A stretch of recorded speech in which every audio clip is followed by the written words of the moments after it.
Insert cheering sound effect here. Welcome to Bitstorm, a comedy game design podcast by two guys who know nothing about comedy nor game design, even after 200 episodes. I'm Ben Slinger. With me, as always, is Trevor Scott. Yes, and thank you, and welcome to our lovely audience out there. Thank you. Okay, settle down. Okay. Keep it down. So this is our first live studio performance. I don't know. Like, you said cheering, badly. And it's like... Yeah, they're booing right now. Boo. As you can hear, they hate us. Damn it, Trevor, now you're going to make me have to do Foley on the edit. You're the one who said insert cheering here. This is our 200th episode. It's kind of crazy that we've been doing this for, more than 4 years, really, because we did start at a fortnightly pace, interleaved with our other podcast, which quickly died a slow death. It wasn't that slow. No, pretty quickly we realised this is what we wanted to do. So tonight we are going to do some things a little bit different, and we'll bring those up as we get to them, I think. Really? I thought we'd just blow our load at the start and just say, this is what we're doing tonight. But no, okay, we'll drip feed it throughout the night. Yeah, so Ben has a idea that he would like to deep dive into. Sometimes we throw it away, Ben. Sometimes we do this because as we are sort of hobbyist game devs ourselves occasionally, we don't usually finish much, but we have our ideas that aren't just prompted by random prompts. But this one actually came from because we are considering participating in the 7-day or 7D FPS game jam that's coming up in December, I believe. Mm-hmm. Where traditionally you had 7 days to build an FPS, as it sounds like. I think they open it up to it's basically just a 7-day jam now, but it probably does mostly focus on first-person shooter games. And so I was just trying to think of some interesting kind of mechanics around first-person shooters. And what I came up with was basically a game where it is obviously a first-person shooter, but all the shooting, all the actual damage that you're doing to enemies is indirect. And it's essentially via one or more drones who will do the attacking for you. But where the challenge comes in is you have to keep them powered up. So you're like shooting, whether it's just literally like arcing batteries at them that they grab out of the air or something and shoot into themselves, or if you've got some sort of electric arc gun that powers them up. Mm-hmm. And so I'm sort of picturing that it becomes a bit of a plate spinning kind of deal, where you've got multiple drones on the go, and maybe they can't hold a charge very long, so they start to fall out of the air. They start to fall out of the air, or just power down, and they can no longer perform their functions. I do like the idea of these drones sort of like floating, sort of 60 meters above the sort of earth, and then you've got to somehow get an extension cable up to this one, and then you got another one over to this one over here, and you got to make sure that you got plenty of torque in there, and then you can also have the remote control needs to be powered up as well. Like, it slows down, it depletes at a different rate, but you still.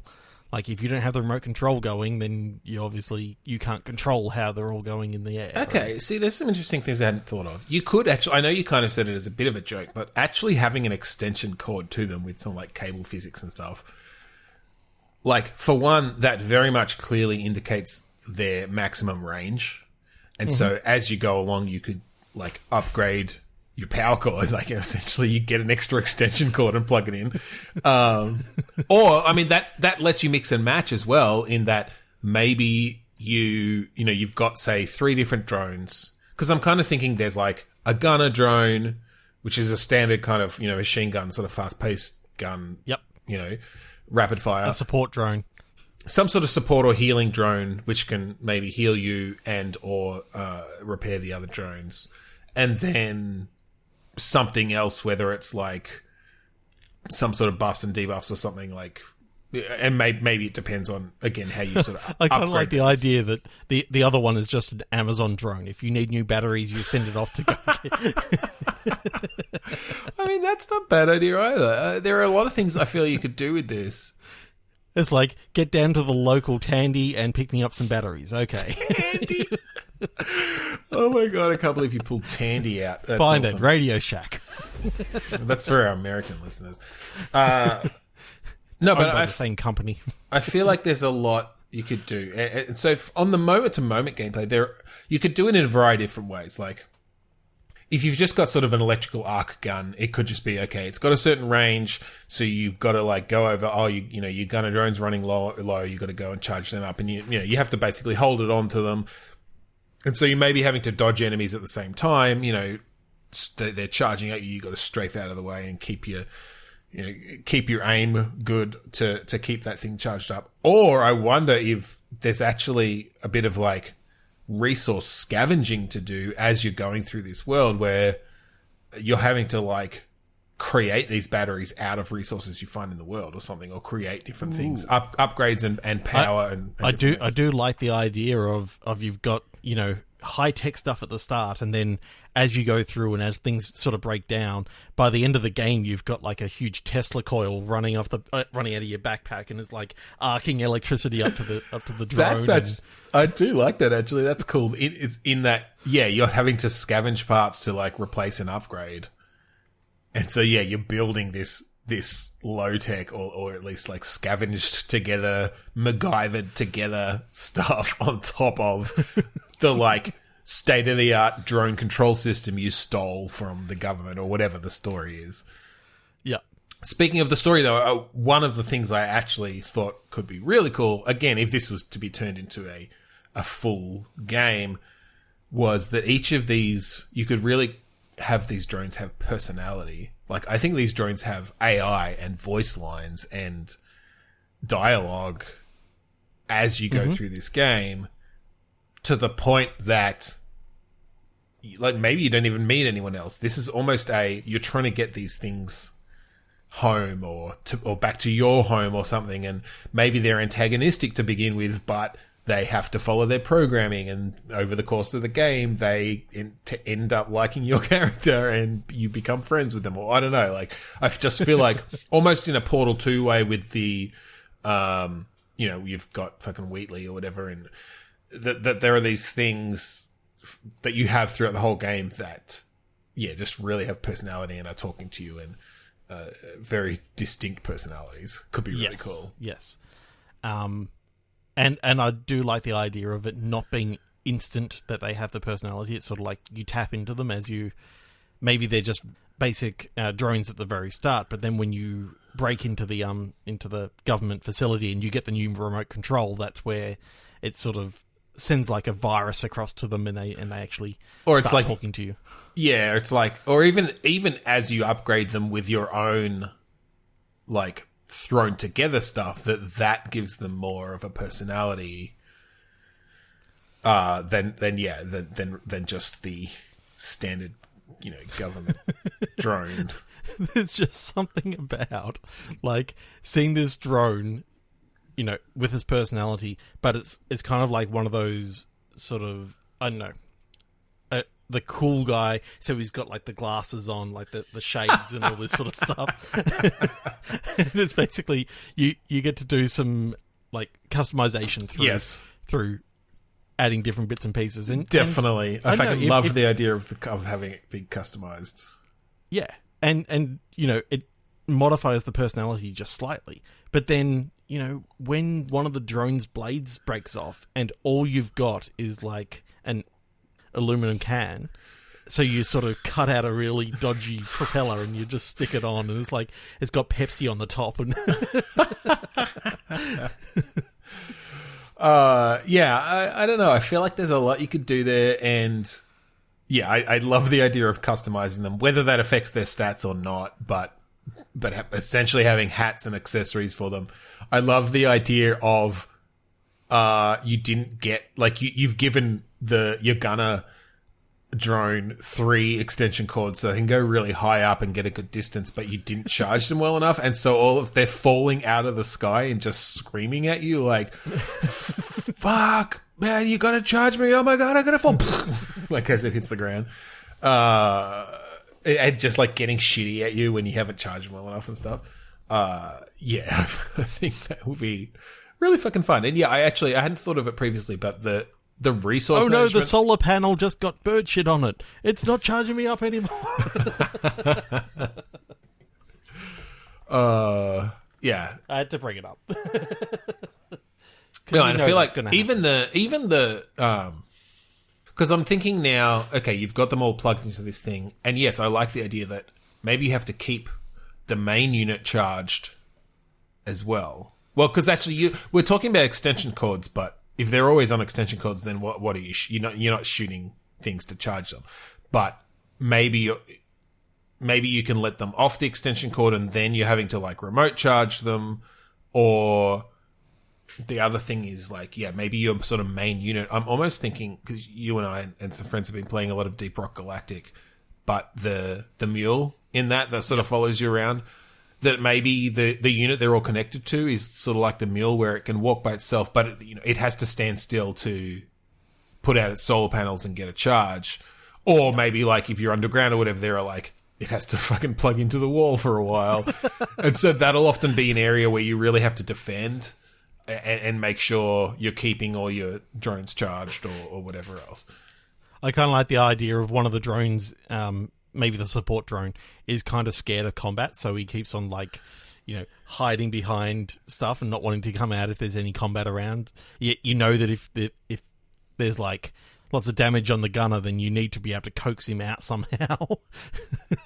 Come on, I'll give you some more customization options. That's kind of fun. I like the idea of actually bringing into their like moment to moment AI their personalities as well, because you could do some cool stuff where it like always tries to find the spot that's out of line of sight of combat or whatever in the area.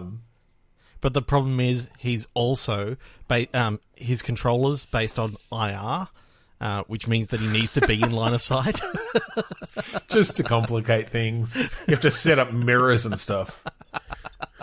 And that's where ray tracing comes in. So now, oh my God. So I guess because I love the idea of all of that, from a moment-to-moment gameplay of what your first-person character is actually doing, what do you reckon? I think some just resource gathering is fine, whether that's in a No Man's Sky sort of way where it's just like, scan things, like find bits, and you build it up over time. It's like, okay, I've got enough for an upgrade, or maybe searching out aspect, like maybe you can see signs of things, kind of like in Deep Rock Galactic, where like, there's a certain color of gems in this area, then if I dig through there's probably going to be something valuable or whatever. Yeah. And depending on where we're actually basing this as well, like if it's based in like a mine or something like that you're sort of traversing through, then that's totally different to if it's set in like a building and the drones are flying on the outside of the building and sort of going up the floors with you as you go.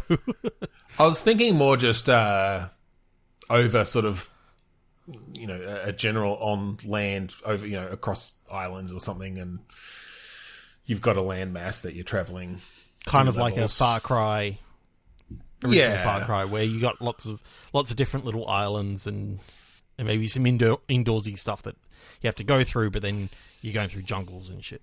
Yeah, and I think the indoor stuff obviously gives a different challenge because your drones may have less room to maneuver and move about. And I'm wondering, do you think are the drones completely autonomous, or are you having some input into, it's like, oh shit, we're being attacked by a swarm, here's an area that the gunner should focus and make sure that the healer or whatever is doing his thing? Or do you reckon it's just, all right, as long as they've got enough power, they're kind of doing their thing, I'm just running around like grabbing more resources because it's like, oh shit, there's a vein of fucking electrolytes because that's the power, that's the mineral that powers them over there, and so I have to like run and get that to make sure I can recharge the thing. Yeah, I don't know. What do you reckon?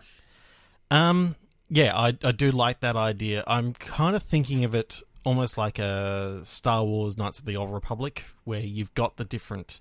your drones are basically your companions. You as a character can't do much other than do the scavenging sort of stuff, but you can still sort of command your team of attack here. This one repair this drone, and so you got a little bit of control, but you're more based around, okay, we don't have enough parts for that drone to repair that drone, so therefore I'm going to find some. And I think to keep with the FPS stuff, even though I like the cable thing, I think going back to the original thing of like, you still have to have some FPS skills to like hit them with the power arc or whatever to power them up. I think they do still have a maximum radius that you can maybe upgrade, but that's more about like Wi-Fi signal. And you've got like, because I'm picturing you've sort of got a HUD that tells you like their battery power, maybe their signal strength or something. You could even have it that like if like, and again maybe this is around the personality and how you upgrade them, but like the gunner will push right to the edge of their limits to the point that sometimes they might go out of range and start falling out of the sky. And just start falling out closer. yeah, exactly. And so you have to watch that sort of thing. Because I'm also thinking then you could make this choice sometimes. It's like, oh shit, there's this massive thing coming. I need to give the gunner some time to do its attacks or whatever. So you can actually zap it with your zapper gun, and it's essentially a stun gun, but you're using up some power that you otherwise could have like powered up your drone. So I feel like that could create a cool balance of how do I use these resources. Yeah, sort of, I guess, or maybe even like crafting grenades or something, like stun grenades and different things that you could do. Yeah, so I don't know. I think we've covered a lot of the bases on it. The only other thing I will bring up is it could be really cool in VR. Yes, as most things, but everything's better in VR. That's what we say. Okay, so now comes to the first of our new segments for tonight. I say new, but it's kind of a little bit new, little bit old. We're calling it Second Chance Click Pitch.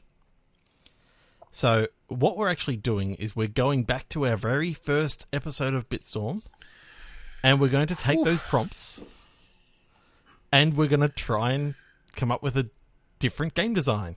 The difference is we haven't actually checked what we originally designed. Which is, no, I think that's good. I think it's good that we haven't checked. We're taking the same prompt. We don't necessarily remember what it was we came up with on 4 years ago. Approximately Wednesday, 12th of October, 2016. That is when it was released.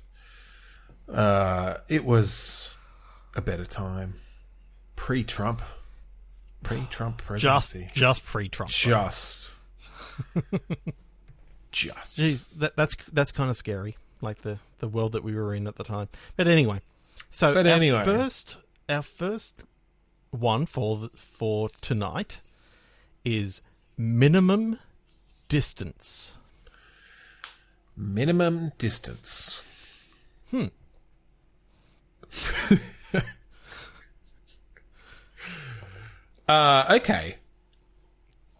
I mean, what's come to my mind is like minimum chips at like the fish and chips store, and it's like this is like an Uber or taxi sort of thing, where it's the minimum distance that the taxi driver will go.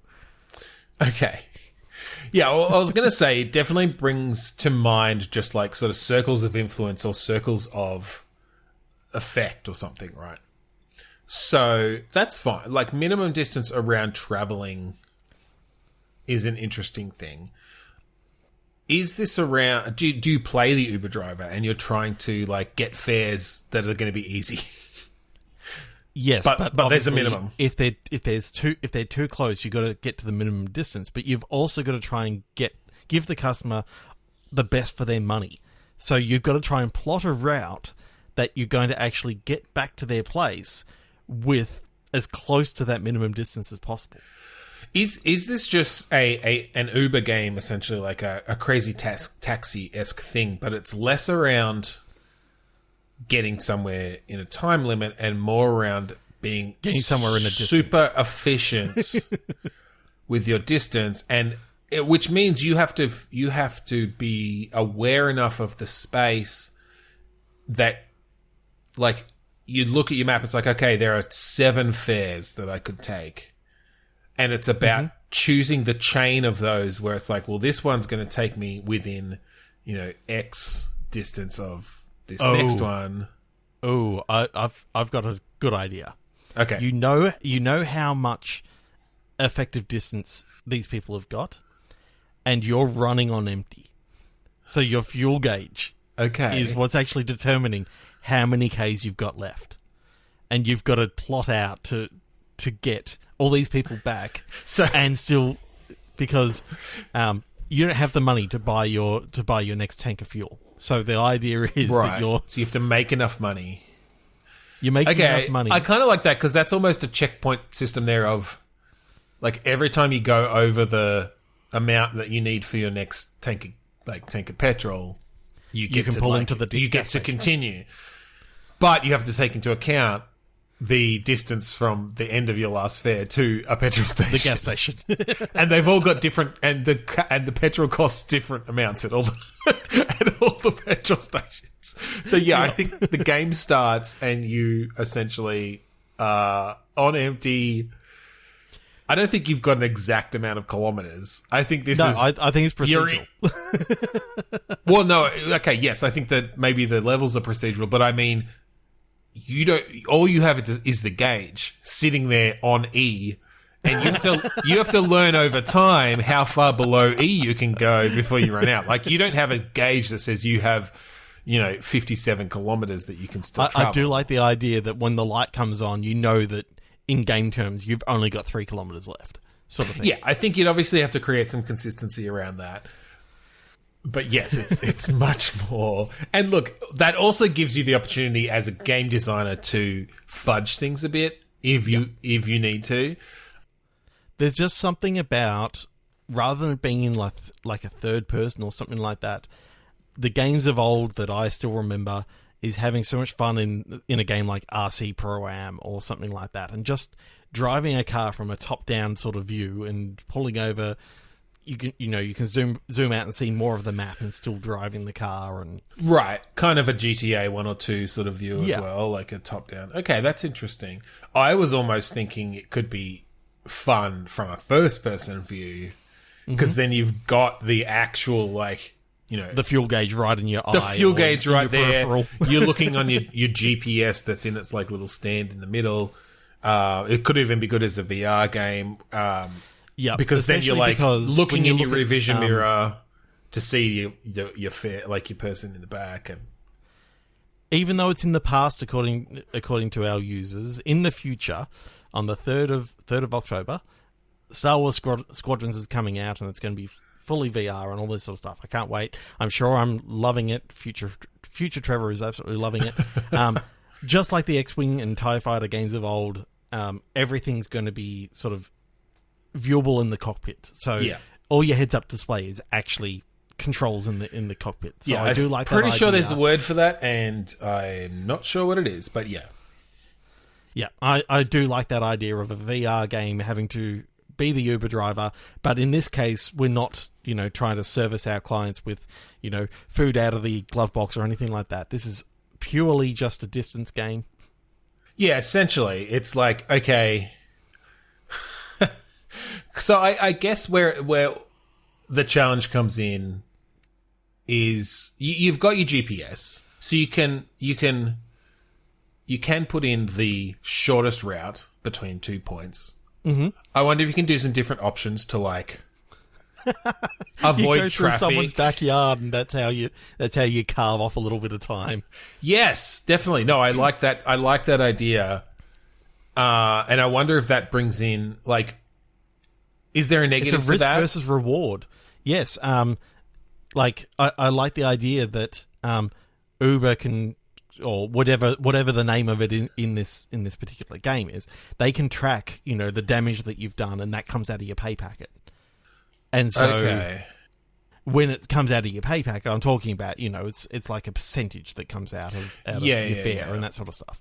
Maybe it's in the far future. Well, or it could also just affect the rating that your passenger gives you. Yeah, and that affects how much money and that affects spend on you. Future things, or it may affect whether they tip you or different things like that. Yeah, but like if you're desperate and you're going to make nothing otherwise, then you might go. Especially if you thought that there was a way through here, but there's now road work. You can go through this person's backyard and I think there's a risk. Front yards, and get around it and. Go sidewalk surfing, and that's the other thing I was thinking is it could be that like you've got a couple of routes you could take. One's got heavier traffic, but if you're feeling good enough about swerving through the traffic, then like it's a shorter route but heavier traffic. Maybe you'll get there. Whereas otherwise you can take sort of the easier route, but it's a bit longer, so you risk using up more gas. More. I do like the idea of. If you cut every corner as you go on the fastest route, that's literally the minimum distance because you're carving off, and you're not going those extra couple of meters to turn the corner. Therefore, you're not spending as much gas. There's an achievement. There's definitely an achievement for like finishing a section or whatever between what fill-ups. What was the designated minimum? Exactly. Yeah, you'd figure out what the minimum could be. That's cool. I like that. That's another one that I could see trying to build in VR as a fun little, pull over, your passenger gets in the back, you get an updated GPS, and then it's just like, all right, get there without running out of fuel. And I know, maybe you can actually get to the top of a hill, turn off the engine, and just coast down. Yes. No, I like that. Bringing in those sort of aspects. I mean, yeah, whether it's turning off the engine or just like not accelerating and just like coasting down hills and stuff. Yep. That's cool because then you've got other options. It's like, oh, I could go this way, which is a bit long, like, a bit shorter, or I could go this way where if I get up to the top of the hill, I can literally coast all the way down to my destination and I'm going to be fine. Yeah. Yep. Okay. I love it. Cool. That's awesome. I'm pretty sure that is not the game that we came up with in the first. I think it was maybe car based, but it wasn't this. It wasn't this. Go back and listen. Done us. Go back and listen to the first episode. It's got some, pretty terrible audio quality, but I feel like the games probably still hold up. I don't know. Well, I'll need to listen. Maybe they suck, and then I apologize. The audio quality isn't actually that bad. Like, it was horrible at the start of Two Sweary Dads, but I was running an SM58 by now, and that's true. By the time we got here, it wasn't too bad. Comparatively, it's still not quite as good, but I mean, you can easily see the difference. Listen to episode 1 and then listen to episode 1.5, and you'll actually hear the difference to how we originally started our podcast versus where we got to by the start of this one. That's true. All right. So, this is our third segment for tonight. Third segment. We're doing some different stuff. It's episode 200. We feel like we can, we're trying mess around a bit tonight. This isn't an entirely new one. This is actually coming off of something that we did in the first episode, which was movie tie-in. Exactly. So, what we're going to be doing is we're getting... what we've done in the past is just chosen movies, but Trevor, as part of his Discord bot, has whipped up a random movie selector, I guess, pulling from the movie DB. And what we're going to do, I think, is one of us will get a movie and we'll either... So, depending on the movie, we'll see how deep we go. If we can actually... If it's a movie we know or if the plot makes sense for a game tie-in, then we'll do a full sort of game tie-in. Otherwise, we may just go sort of use the title as a prompt. Or we're also getting the poster art coming back, so maybe we'll just use the art as a prompt. But let's see how we go. Are you going or should I? We both go. We both go. Are we going to choose the best one? Or are we going to do it both? I reckon so. All right. Let's do it. Well, I got Saw 2. And I got Not Another Teen Movie. Okay. I feel like the Saw series lends itself to video games more. It does. So let's go with Saw. It doesn't have to be the second one. It doesn't have to be Saw 2. I don't know enough about the fucking 11 Saw movies or whatever there are anyway to be able to differentiate. But the general idea of ridiculous traps, essentially, put in place by Jigsaw. I don't know, but something in my head just sort of crossed the idea of Saw with the movie Rubber. Now, if you remember the movie Rubber, it was about a tire named Robert who became a psycho killer and was sort of going around everywhere. I kind of like in the idea that this is a continuation of the game Saw, and in the game Saw, I'm just coming up with just a random video game in which a saw blade actually came to life and was going around killing people throughout the thing. So throughout the game. Okay. So you're saying we're not doing a tie into the Saw movies. Yeah, we don't need to do a tie into the Saw franchise because we know where that's going. It's torture porn. Let's go with a anthropomorphic just saw from blade. the title. So just from the title, Saw 2, sequel to the critically acclaimed but commercially flawed game. heavily flawed, commercially bombed game Saw, which was about an anthropomorphic wood saw. Yeah, I'm thinking circular saw. Yeah. Oh, circular saw. Okay. Yeah, but just the blade. So it's just the saw blade, okay. not the circular saw itself. Okay. I do like the idea there of kind of can you find like a battery powered circular saw, insert yourself into and then use that essentially as a vehicle where now it's powering you to go really quickly? I do kind of like that, but I also like the idea that our saw blade is looking for love. Right. Looking for their partner. Look, okay. And that is their partner could be a circular saw. It could be a circular saw, or it could be a giant killing platform that is used in one of the Saw movies to put someone on a conveyor belt and slowly move them towards it while tied up. Okay, so you're a saw blade. Let's to move away from Robert. Let's make this a female saw blade. Sally, the saw blade. Sally, the saw blade, and she's escaped from the sawmill. Yeah, in the first game, presumably. In the first game, yeah.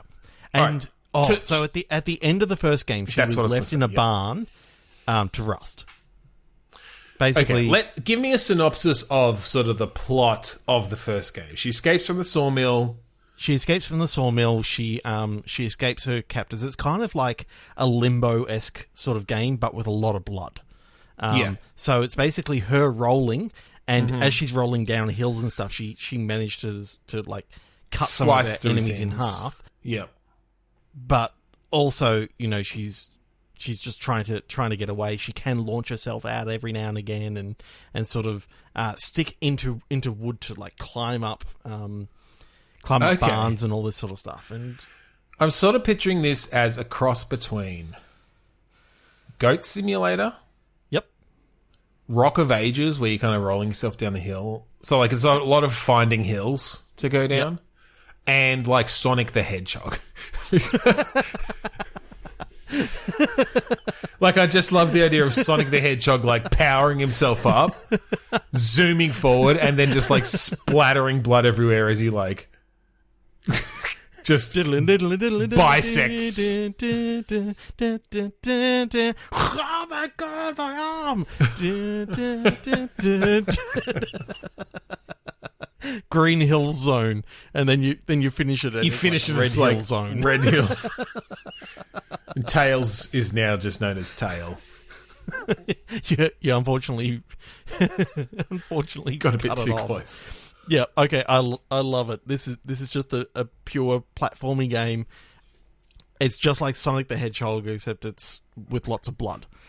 I kind of like the idea of it being more like one of the 3D Sonics because I like the idea of some nice procedural limb removals and so that you're behind Sally.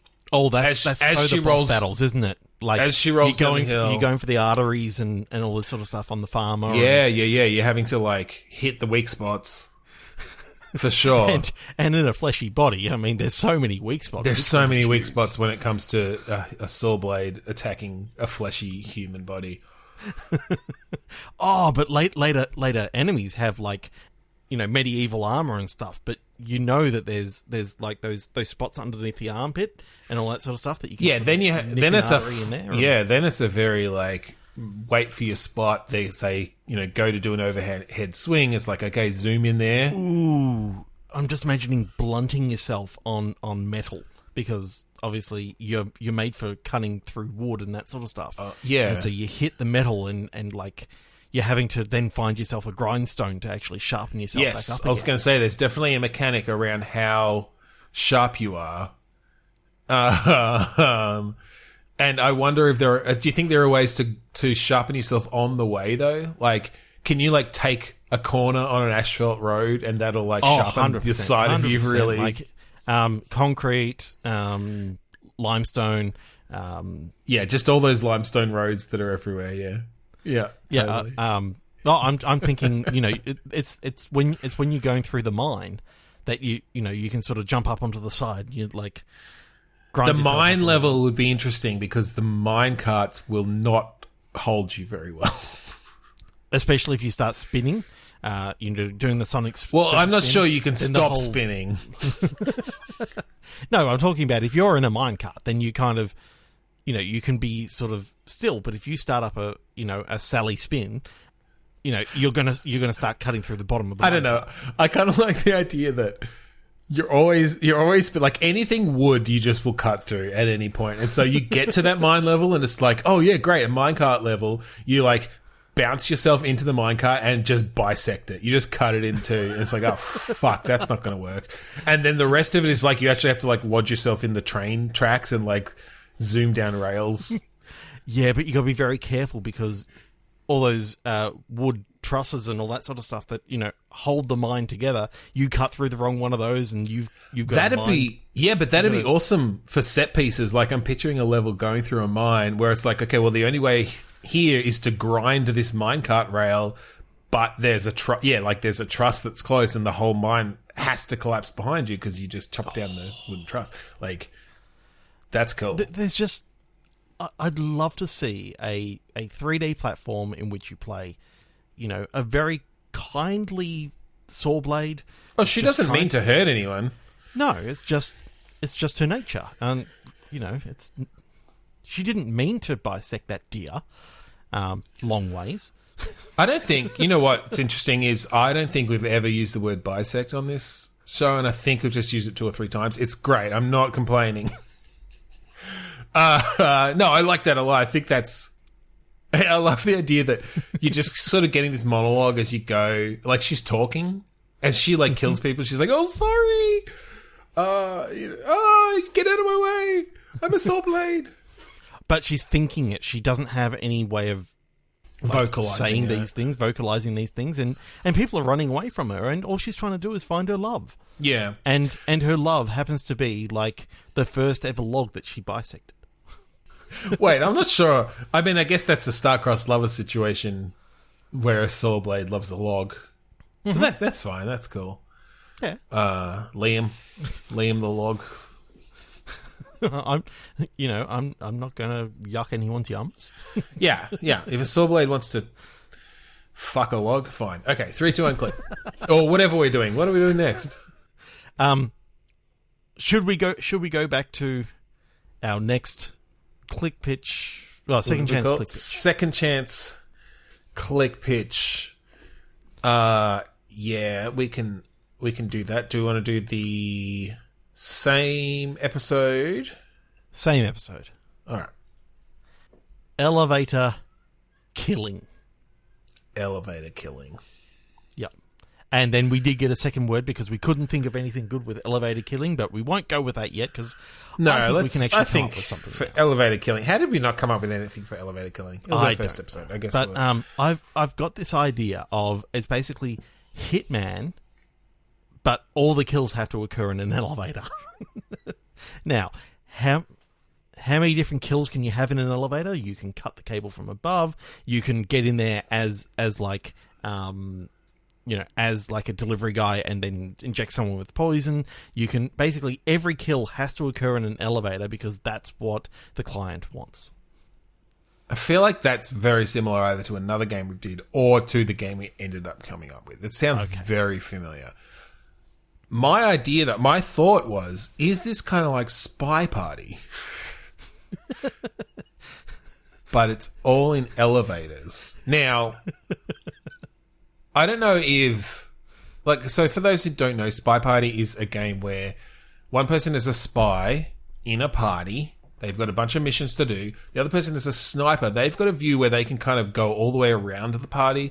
But the levels are designed in such a way that there are places that... that you can't always see everyone at once. And there are a bunch of other NPCs in the party. And the spy has to kind of blend in with them. Mm-hmm. So I wonder if this is a situation where you're sort of monitoring an elevator, and maybe you're like a security guard or something, and you can switch between views on each floor and one inside the elevator, perhaps.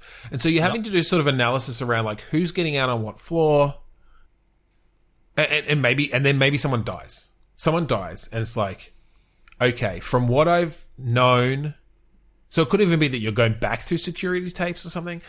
You're essentially trying to figure out who had the opportunity to perform this killing.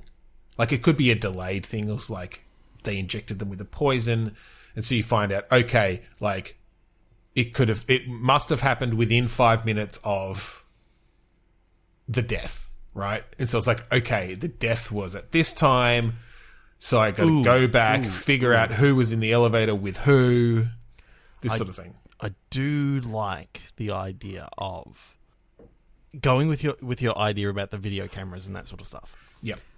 The video camera inside this elevator is busted.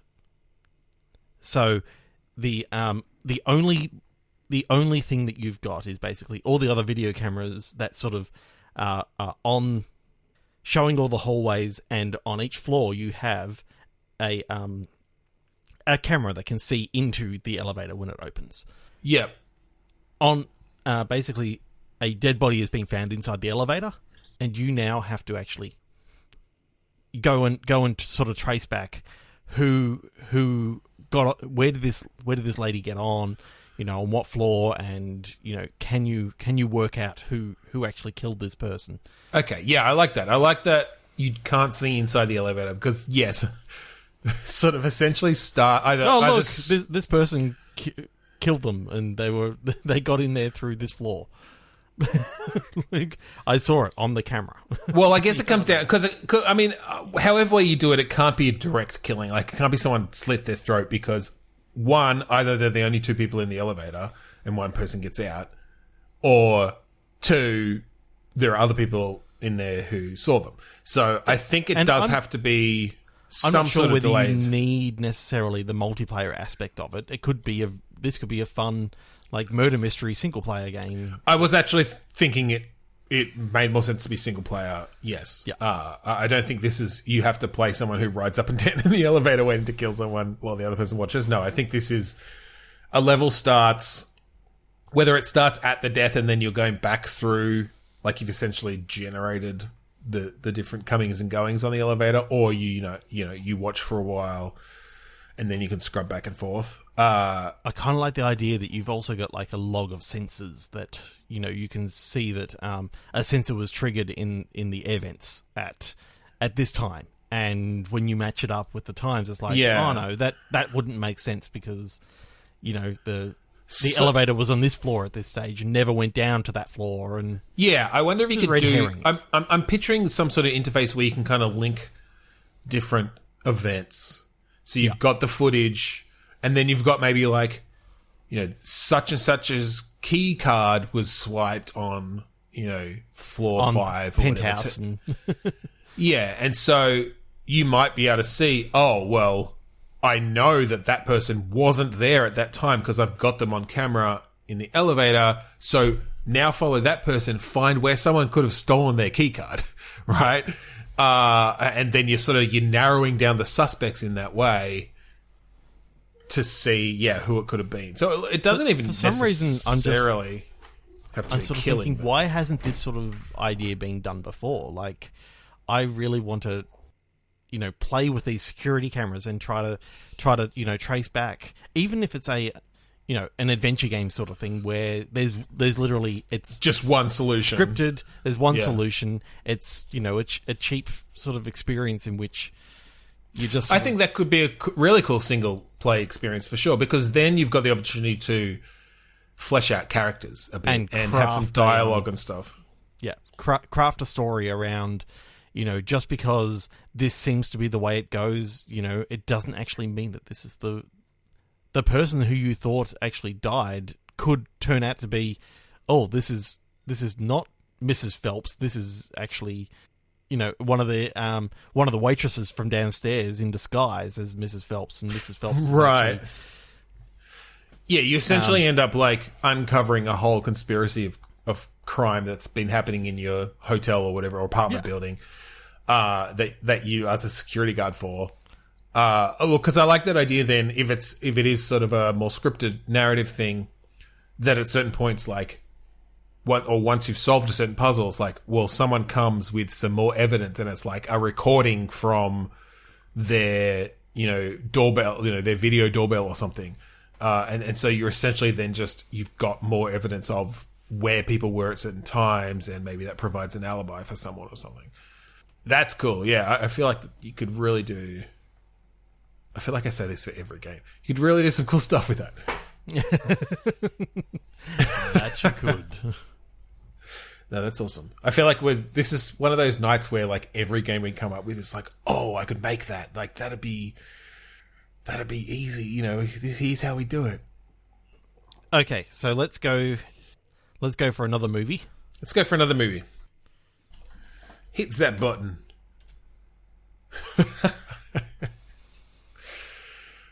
American Gigolo. A Nice Girl Like You. Don't know that one.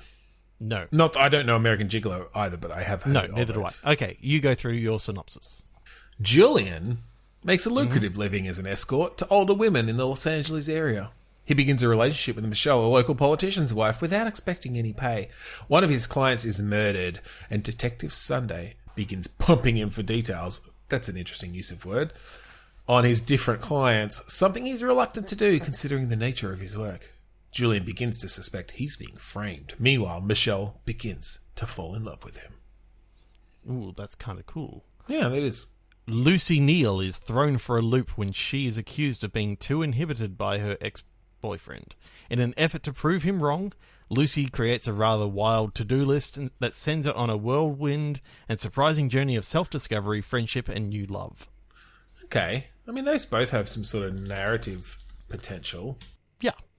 I kind of, because we've just done a murder mystery, I'm kind of sort of going over to A Nice Girl Like You sort of side, because how many adventure games can you think that have a female protagonist that have nothing to do with, basically you can start it out as she's just broken up with this guy, douchebag. and then this douchebag, but then the whole adventure that she goes on is basically not to do with love and is all to do with her own sort of self-improvement.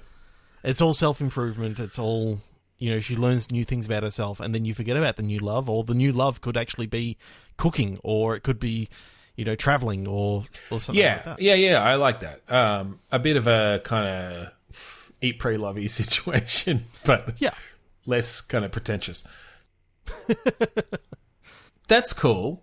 I like that. All right, so it definitely lends itself to what is one of our go-to genres of just a point-and-click adventure kind of narrative sort of thing. So is this sort of just, I guess, a bit of a character study of this woman who is trying to find herself? Are we doing? Is this a wacky Monkey Island style puzzle game in the end, or are we going a bit more serious with it? I kind of like the idea of juxtaposing the seriousness with the wackiness of like a Monkey Island-esque adventure. Right, so it's still kind of that classic adventure game puzzle sort of system. So this woman who is, just trying to improve herself as a person has an unlimited inventory that she somehow fits on her person. And, has the ability to kind of combine items into useful things to solve problems. Okay. What's her name? So in this, it's Lucy Neal, but we can... Oh, yeah. Lucy Neal. No, that's fine. Lucy. Let's go with Lucy. Lucy is a nice name. It's fine. Okay, and Lucy finds herself sort of in a emotional crisis, essentially, where during a breakup, her ex-boyfriend essentially says that she's not good enough as a person. That she's we keep boring. On going back to J names, so I'm trying to think of a douchebaggy J name. Josh, yes. Sorry to any non-douche Joshes out there, but your parents gave you a douche name. Yeah, fuck Josh. Fucking Josh. Josh. Yeah, so my mind keeps on going to on this series of discovery. She actually finds out some horrible things about Josh, in the fact that he was actually part of like a Satan worshipping cult and like trying to sacrifice it to the devil and all this sort of stuff. Like I don't know that we need to like super villainize him that much. I think him just being a douchebag is enough, but I do like the idea of finding out that he's even douchier than you thought. Maybe you come into contact with some of his other exes and get a bit of history. Oh no, there. we really demonize him. He's a flat earther. That's fine. There you go. There you go. That's worse than the Satan worshipping cult. Like, you wish that it was a Satan worshipping cult. At least then there's some conviction behind it, and he's done some research or something. No, he's just dense. And her surprising journey of self-discovery is finding out that the Earth is actually round. Well, she starts out as a flat earther. No, I think she goes forth, meets interesting and wacky characters. I think maybe she like heads straight to the airport and just buys the first ticket and ends up somewhere interesting. Ends up in like Tahiti or something like that, some sort of island nation. Because I think Island is good. Because then you can kind of limit the movement to just that chain of islands. Yeah. I like that. Ends up on an island that's. Does it become a Joe versus the volcano sort of thing, where she's like pegged as like the potential sacrifice? The only reason I don't want to go that is I feel like there's some problematic stuff around like indigenous peoples of those islands. Yeah, true. No, I think maybe this is a situation where it's a resort island, but it's like a failed resort. Like it's a struggling resort island. It's run down. It's like, run down. There are people still working there. I love that view of she's looking at the brochure. And then she pulls it down, and it's just a rundown version of the picture on the brochure. Yeah, totally. That's always a nice little transition. And yeah, I think then you're exploring this place. You're sort of, I don't know. Maybe one of the things is she wanted to. I'm getting so the vibes I'm getting here are a cross between Forgetting Sarah Marshall, because I was going to go that she like wants to surf. And fucking Leisure Suit Larry 7. Was it 7? No, 6. Yeah. 6, I think. The one where he's on like... Shape Up or Slip Out? No, I was thinking the other one where he's on like... he is at some sort of hotel. I think it was Shape Up or Slip Out. No, wait. Love for Sale is number 6. Oh, Love for Sale. Yeah, okay. Yes. Number 6. He's at like a fitness club that has... yeah. Yeah. Yeah, so I just love how bad like the fitness and all that sort of stuff is. Like all the equipment's breaking down and all this sort of stuff. But she finds her way and she sort of learns new things about herself. Like she doesn't need a man in her life, sort of thing. Yeah, I think she goes through some difficult experiences, some life-changing events. You know, maybe there's a scene where you have to like get away from a shark when you're trying to learn to surf. Shark. Yes, it follows you onto the land. That's part of the puzzle. Maybe she has. I like actually. I kind of like the idea of some sort of blossoming relationship that just goes, or she realizes she doesn't need, or that she doesn't need it. Essentially, like that she, like maybe it has. It starts off romantic, but she very quickly sees red flags that remind her of her past relationships, but she cuts it off. Like she has sort of learned enough to know, like, no, this is toxic, and that she doesn't need to be like to have romantic stuff on this island. She can just, yeah.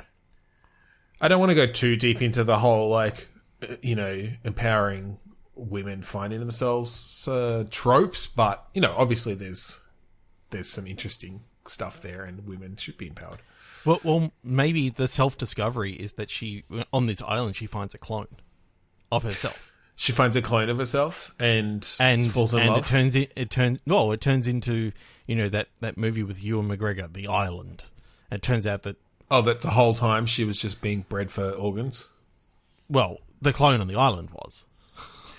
She's right. One of these She's like, oh, that's what that gift card was for my 18th birthday. I forgot about that. Clones are us. Jeez, that was a fucked up movie. All right. I think we're going to do a little bit extra tonight. We're kind of at the time we usually finish up, but let's jump back. Let's do the last... Let's jump back to episode 1. Let's do the last... second chance click pitch of that episode, which we have future trapping. Ooh. So, I like time travel, and I want to definitely go to time travel. Okay, that's not where I was going, but all right, let's each kind of pitch our first instincts. Okay, so my first instinct is kind of jumping off of something that we talked about last week, which was, or not last week, but the week before, whatever it was. It may have been a couple of weeks ago. It was recently, where we were talking about having to go back in time and like hide things, and then it was there. Very Bill and Ted. Yes. Very Bill and Ted's. Yeah. I like the idea that when you find out where something's going to be, you can go back in time and set a trap. Okay. It's sort of like a, not necessarily an animal trapping sort of thing, but maybe it's a Hitman-esque game, but it's got that time travel thing in which you can set up elaborate traps. I do like the idea of a Hitman game where you've got some aspect of time travel, mostly because when I play Hitman, I'm usually so overwhelmed by all the different events and things that are happening. Like, I don't actually have the strategic brain, and maybe I wouldn't for this game either, but I don't actually have the strategic brain to go, okay, well, if I do this and then do that, they're going to be here at this time. So having some sort of, like, even just a rewind ability or something, or some sort of time... slash... you can pause them, move into position, set a trap just above the door that they're about to go through. Exactly. So you've got a bit more flexibility there where, yes, you still have to be aware of like where they're going to be, and you still have to like make sure that people don't see you and stuff, but you've got this limited time use of, okay, but I'm going to just freeze time for 20 seconds and get through this room that otherwise would be really difficult because it's full of guards, and get my way up to wait in his, living chambers or whatever. I know. I kind of like the idea that you've got like a 5-minute a 5-minute switch in which you can go back to, you can either pause or you can go back 5 minutes. And when you go back those 5 minutes, you've got now 5 minutes. You know, in 5 minutes, this guy's going to be coming through this door because you've just seen it happen. So therefore, you've got 5 minutes to set up the trap. You know, you may have to go source the bits and pieces, but you at least know in 5 minutes, as long as you don't change the future by talking to the guy, or like killing the wrong person. Or killing the wrong person at the wrong time, or causing a commotion in the wrong way. But then you can also have something that, you know, you may have taken something that he actually used in the past 5 minutes, and therefore it changes. You know, he's now spending 3 minutes looking for this item that you've stolen. Yeah, that could get very complicated very quickly. I do like the general idea, and I feel like that would be an interesting twist on the Hitman formula. Yeah. Okay, you said that you had something off yeah, so look, my first instinct was to go down a kind of a... Did you ever play Viva Pinata? I saw it on the Xbox 360. I never actually purchased it. So the idea behind Viva Pinata was you were creating a garden, but different kinds of like flowers and things in your garden would attract these different creatures. So there's sort of a Pokemon aspect of like, got to catch them all. But you got to know these different types of creatures and they'd breed and stuff, but then certain types of creatures would attract other types of creatures. So you were really building up this garden in a way that would attract more creatures and different types of creatures into your garden. So when I heard future trapping, I went kind of to this mode of like, okay, this is a future world. Maybe you're on a different planet. Maybe you're even...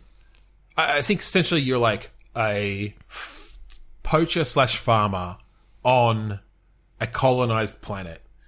And you are exploring this world and finding out about all the different types of creatures that are on it and essentially how to trap them.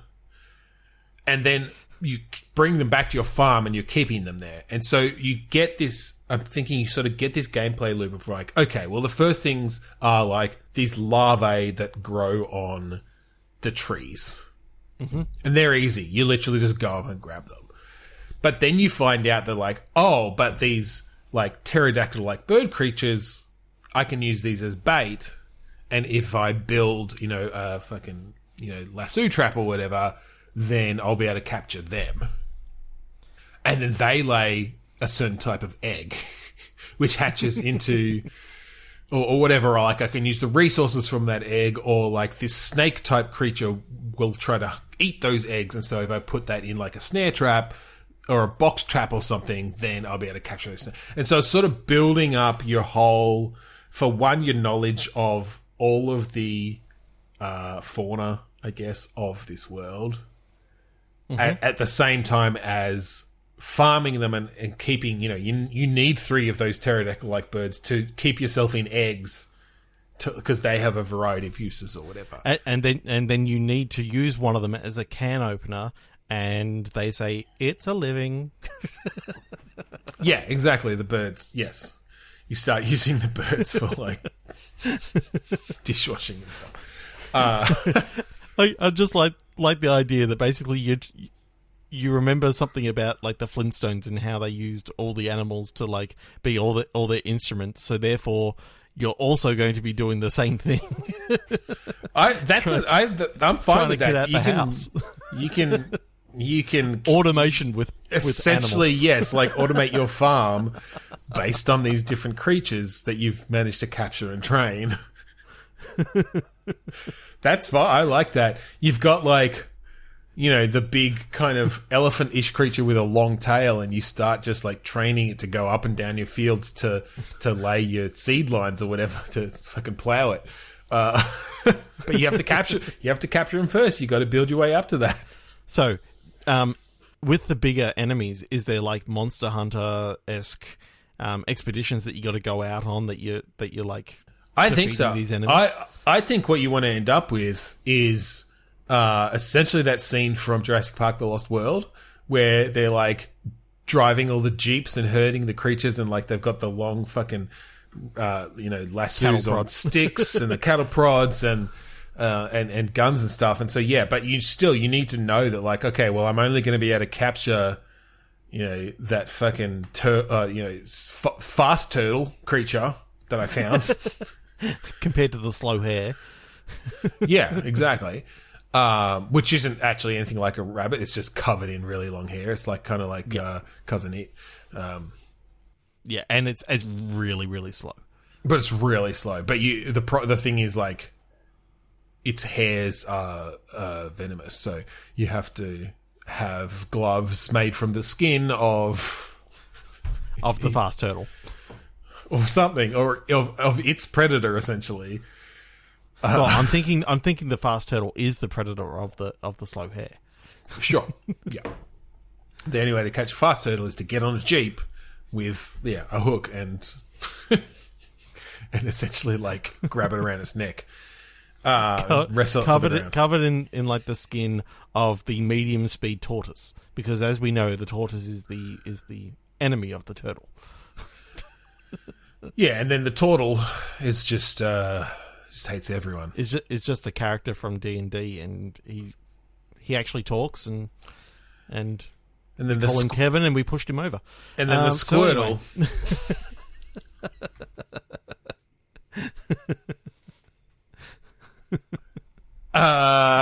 Yeah. Do you want to do one more movie?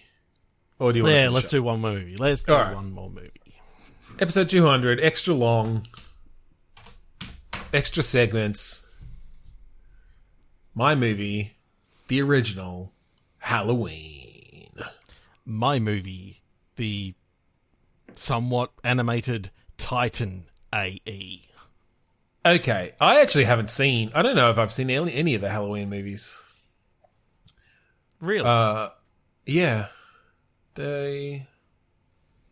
No, you know what? I've seen Halloween H2O. It was one of the early DVDs. I think it came with my DVD player. Yeah, probably. Okay. So, Halloween, Michael Myers, killing people. Yeah, we know what that's all about. Titan AE. A young man finds out that he holds the key to restoring hope and ensuring survival for the human race, while an alien species called the Dredge bent on mankind's destruction. I think Titan AE has a lot of potential for a VR space adventure. Definitely. I remember when this came out. I don't remember anything about it. Neither do I. It's got a huge cast. Matt Damon, Bill Pullman, John Leguizamo, Nathan Lane, Jenny Garofalo, Drew Barrymore, Ron Perlman. Yeah, it's like huge cast. All right. So let's just go based on the synopsis, I guess. Oh, yeah. We're obviously not going to go deep.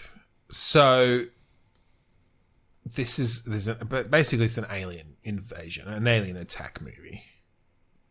Yeah. I see this as basically this character has been on the run for a while.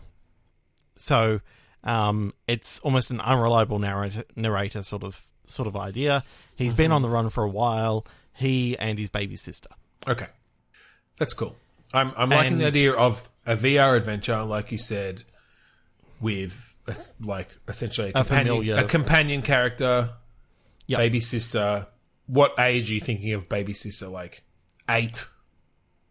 Or like a baby? Or 12. No, I'm thinking okay. Like younger 8 to 12, sort of preteen. Yep. You're barely a teenager yourself, I'm thinking your character's sort of like 15, 16. Being thrust into parenthood sort of thing and is looking after the baby sister. The key to restoring hope and ensuring survival for the human race is the fact that your sister has these powers, basically, that she can. I'm thinking she can almost terraform a planet, but because she can spark life. I'm wondering if she. Well, I'm. I don't even think it's like that, but I'm. No, okay, that's fine. I'm ignoring the actual movie plot right now. Is this more if she's like some sort of tech genius? Like, is she? Oh, is she basically Shuri from Black Panther? That's kind of where I was going. Yeah, that's kind of where my mind is going. So the key to restoring hope is the fact that she's a technological genius. Yes. Yeah, but I love that. I she's do developed like a terraforming sort of thing. Yeah, so it's like you're looking for a colony that you can. It's a terraforming virus. I feel like it's like some sort of self-replicating biological thing that will, essentially go through and terraform a planet.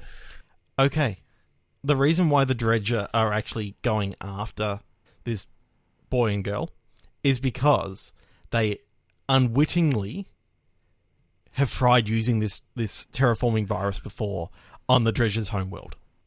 Ooh. And basically... But it wasn't ready. No, it was ready. It was just that the Dredge were living in caves underneath the surface. And most of them got wiped out. And the siblings used it before? The siblings used it on the Dredge, and that's why the Dredge are now after them, because basically they're looking for vengeance on the fact that they accidentally wiped out all of the Dredge. So our fucking protagonists are actually the antagonists. albeit accidental, like genocidal, caused accidental genocide. Okay, that's dark. It's dark. Yes, that's cool. I like it. So, I did read something there in the synopsis that. I think in the synopsis the Dredge had destroyed Earth and humans had become these like nomad race that were ridiculed by all other creatures. I like the idea of them being the nomad race and that Earth was destroyed. Whether or not it was the Dredge that did that, I don't care. Yeah, I feel like not. I feel like something else. Maybe we even take it a bit more modern times. It's like Earth was so contaminated by climate change, like it became uninhabitable, and so humans have found their way off and colonized space, but they're kind of ridiculed because like they're considered filth. They fucked up their own planet. You know what? They're refugees. Which Earth was one of the weirdest places in the universe because it's the only place in which carbon-based life forms actually grew, and nothing else uses the poison that is oxygen. Basically, it's all like methane-based, silicon-based like life forms. Yeah. Okay. Yeah, that's cool. I like that.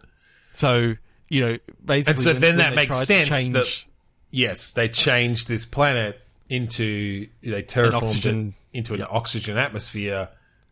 That it essentially killed almost everyone. On the planet, but because they lived underground, they thought it was uninhabited, essentially. So it's just it's a mistake, but it's like it is a mistake, but it's global level. Yeah, it's like a fucking huge mistake, and with these huge ramifications that kill billions of creatures. So yes, now essentially the like remaining Dredge are hunting down what they consider to be literally is true. Like, these people who wiped out their race. Now, could you get to the point where they find out that it's just this young boy and this young girl, and they unwittingly, they made a mistake and all this sort of stuff, and they sort of I think work something out. Well, I do think you end it with the Dredge sparing them. Yeah. I don't think it's a happy ending. I don't think there's any possibility for a happy ending. I think it's that the siblings realize what they've done.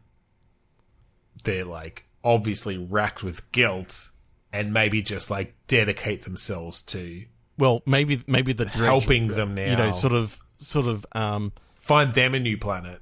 Well, what I'm thinking is, they find this planet and it's perfect, and they're about to set it off, and then they find out that there's another cave-dwelling civilization, and they stop, and the Dredge find out that, realize that, they're just looking for a home sort of thing. Maybe, or they find a planet that is perfect for humans. No terraforming needed, but instead they terraform it for the Dredge. They give up a home for humans to create a new home for the Dredge, because they are also now homeless. Yeah, that's actually a really poignant ending Yeah. And some level of redemption. You can almost have some sort of choice depending on like how you actually do it throughout the game. You know, you're sort of going almost Elite Dangerous wise. You're sort of flying through space and yeah, maybe so. Checking out these different planets. And I was going to bring up then how the actual gameplay works, because I like the idea of it being VR. I like the idea that you spend a lot of time in like the cockpit of a spaceship, like sort of just a little runaround kind of deal, but it's got light speed or whatever, just because this uniform, or maybe there's some sort of like Mass Effect style, you know, traveling between systems or something.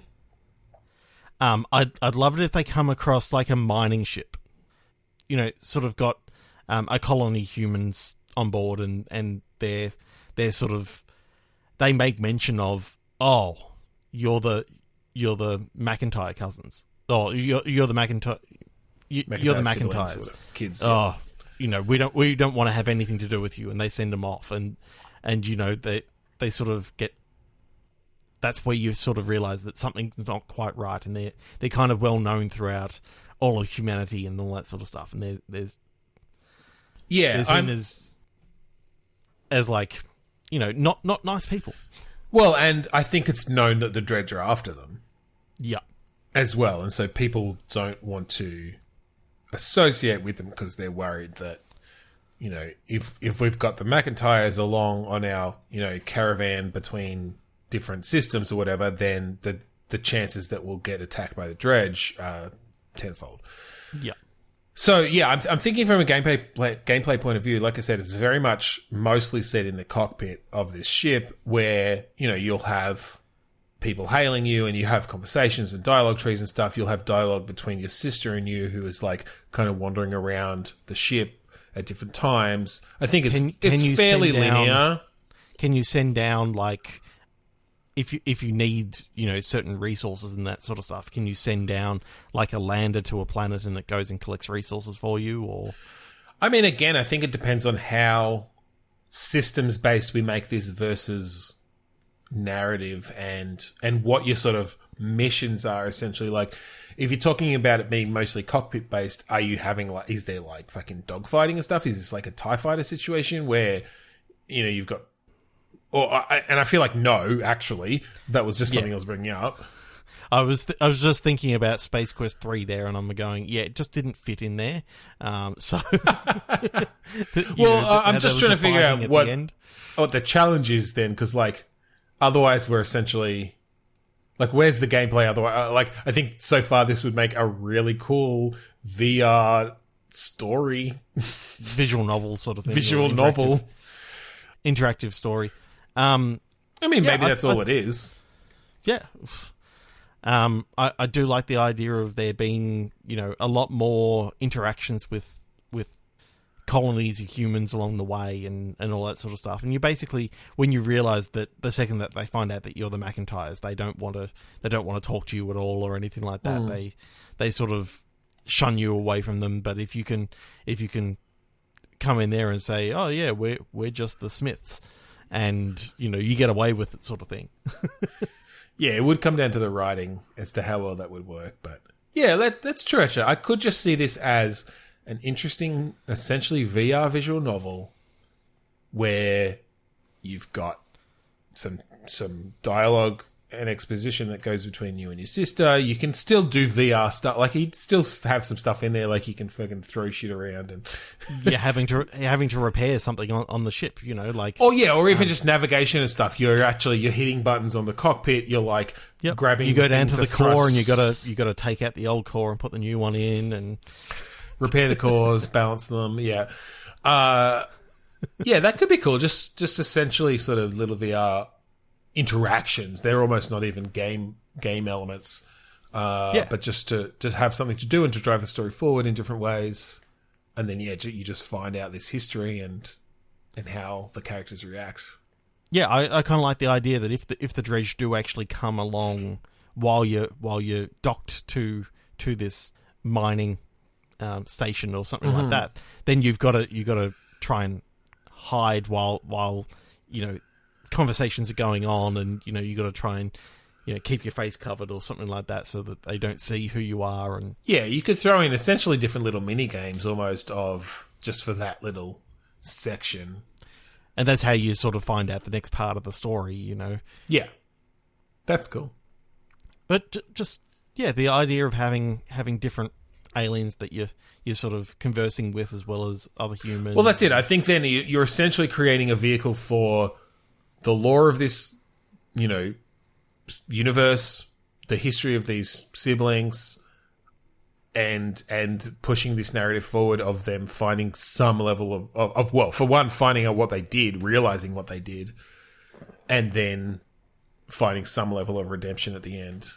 And maybe when you actually find out all this stuff, you've got that sort of choice at the end that you can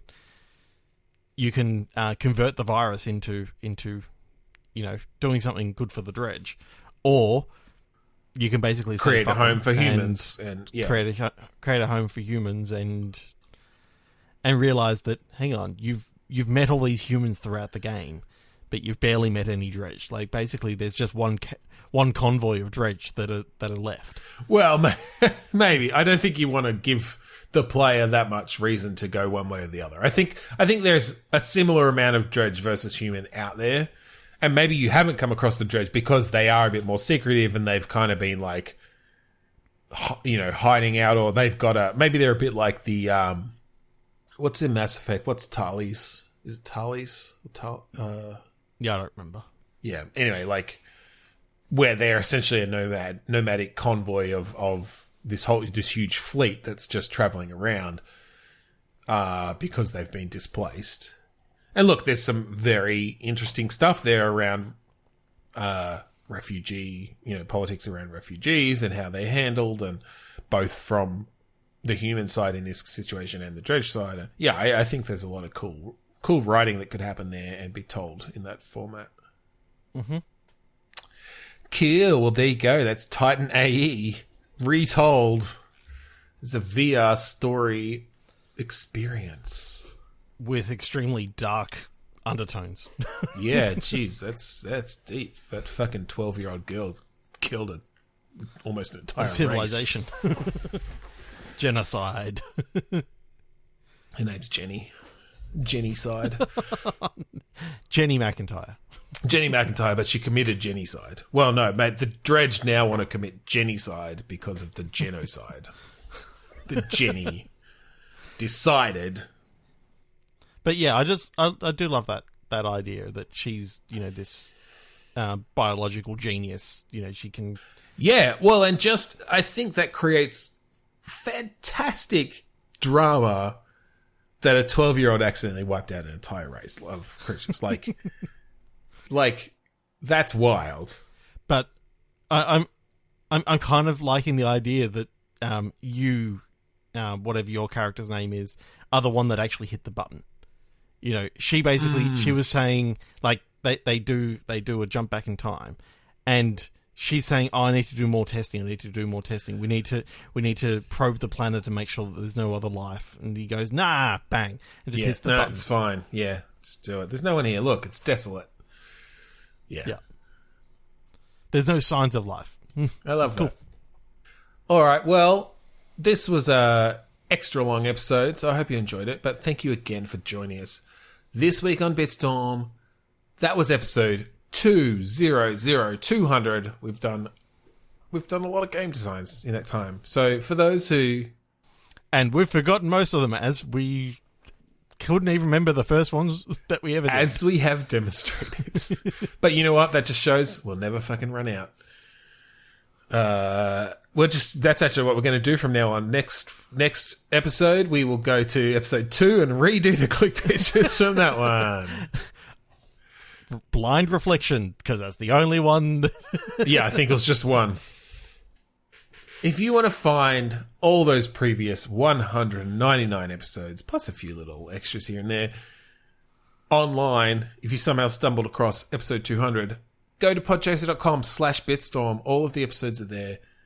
You can also just go through and check out our creator profiles and see what other shows we have guested on over the years. We're also part of the 8-Bit Collective. Yeah, we've done a few. We're also part of the 8-Bit Collective, and this is a group of podcasters talking about pop culture and video games and all sorts of stuff. go and check out 8bit.net. Have a look at some of the great shows there. Do you like podcasts? Do you like Australia? Do you like gaming? Therefore, if you said yes to all or some of those questions, check out the Australasian Gaming Podcast Network on Facebook or at AGP Network on Twitter. And finally, we'd like to thank Kuradust for the use of the song Mount Defiance of the album Containment Failure for the past 200 episodes. That's right. So thank you again for joining us this week on Bitstorm. There'll be a new episode next week. As usual, I'm Ben Slinger. I'm Trevor Scott. And watch out, I'm a saw blade coming through. Oh, I'm sorry. Red Hill Zone, damn it. I cut your arm off. Sorry about your arm. It's okay. Didn't need it anyway.